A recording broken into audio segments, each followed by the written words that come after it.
Assalamualaikum warahmatullahi wabarakatuh. Hari ini kita akan mereview tombak khas Aceh atau lumbing. Ini adalah jenis tombak khas Aceh. Tombak yang bilah berbentuk keris.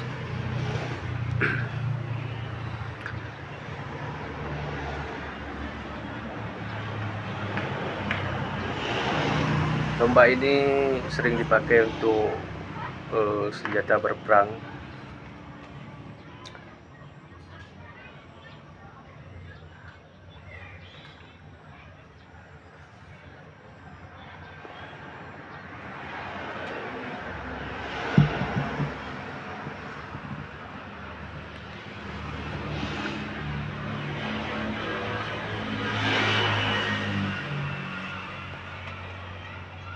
Ciri khas tombak Aceh.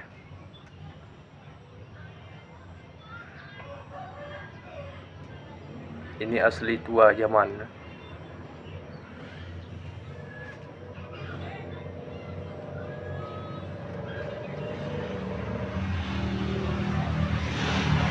Cukup banyak senjata-senjata Aceh yang jarang kita ketahui. Insyaallah hari ini akan kita review terus senjata-senjata yang ada di Aceh. Ini jenis tombak khas Nagro Aceh Darussalam.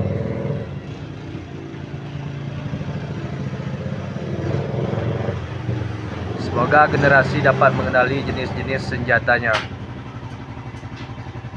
Terima kasih. Assalamualaikum warahmatullahi wabarakatuh.